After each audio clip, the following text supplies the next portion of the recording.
ಕ್ಷೇತ್ರದ ಶಾಸಕ ಯಾವ್ದಾರ ಒಂದು ಅಭಿವೃದ್ಧಿ ಯೋಜನೆಯನ್ನು ತರಲಿಕ್ಕೆ ಸಾಧ್ಯ ಆಗಿದೆ ಇವತ್ತು ನಿಮ್ಮ ಕ್ಷೇತ್ರದಲ್ಲಿ? ಸುಧಾಕರ್ ಅವರು ಮಂತ್ರಿ ಇದ್ದಾಗ, ಶಾಸಕರಿದ್ದಾಗ ಕೋಟಿ ಕೋಟಿ ಅನುದಾನವನ್ನು ಚಿಕ್ಕಬಳ್ಳಾಪುರ ಜಿಲ್ಲೆಗೆ ತಂದು ನಿಮ್ಮ ಕ್ಷೇತ್ರಕ್ಕೆ ತಂದರು. ಆದ್ರೆ ಇವತ್ತು ಅಭಿವೃದ್ಧಿ ಕೆಲಸವನ್ನ ಮಾಡ್ತೇನೆ ಅಂತ ಹೇಳಿ ಜನರ ಕಿವಿಗೆ ಹೂ ಮುಡಿಸಿ ಶಾಸಕರಾಗಿರ್ತಕ್ಕಂಥವ್ರು ₹1 ಅನುದಾನವನ್ನ ಈ ಕ್ಷೇತ್ರದ ಅಭಿವೃದ್ಧಿಗೆ ತರೋದಕ್ಕೆ ಸಾಧ್ಯ ಆಗಿಲ್ಲ. ಮುಂದೂ ಕೂಡ ಆಗೋದೂ ಇಲ್ಲ, ಸಾಧ್ಯನೇ ಇಲ್ಲ. ಇವತ್ತು ಕೇವಲ ಭಾಷಣ ಹೊಡ್ಕೊಂಡು ಸಮಯವನ್ನ ವ್ಯರ್ಥ ಮಾಡ್ತಿದ್ದಾರೆ ಹೊರತು ಈ ರಾಜ್ಯದಲ್ಲಿರ್ಬೋದು, ಈ ಜಿಲ್ಲೆಯಲ್ಲಿರ್ತಕ್ಕಂಥ ರೈತರ ಸಮಸ್ಯೆಗೆ ಸ್ಪಂದನೆ ಮಾಡತಕ್ಕಂಥ ಯೋಗ್ಯತೆ ಇಲ್ಲದಿರ್ತಕ್ಕಂಥ ರಾಜ್ಯ ಸರ್ಕಾರ ಇವತ್ತು ಅಧಿಕಾರದಲ್ಲಿರ್ತಕ್ಕಂಥದ್ದು.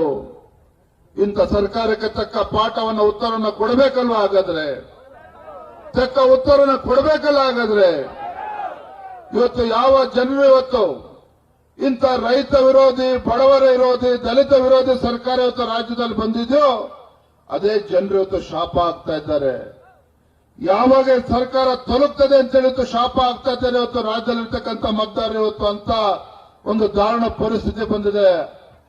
ಬಂಧುಗಳೇ, ಈ ಸರ್ಕಾರ ಬಂದು 9 ತಿಂಗಳಾಗ್ತಾ ಇದೆ. ರಾಜ್ಯದಲ್ಲಿ ಹೊಸ ಸರ್ಕಾರ ಬಂದು 9 ತಿಂಗಳಾಗ್ತಾ ಇದೆ. ಕಳೆದ 8.5-9 ತಿಂಗಳಲ್ಲಿ ಒಂದೇ ಒಂದು ಅಭಿವೃದ್ಧಿಯನ್ನು ಮಾಡದೇ ಇರತಕ್ಕಂಥ ಅಭಿವೃದ್ಧಿ ಶೂನ್ಯ ಸರ್ಕಾರ ಇವತ್ತು ರಾಜ್ಯದಲ್ಲಿ ಏನಿದೆ.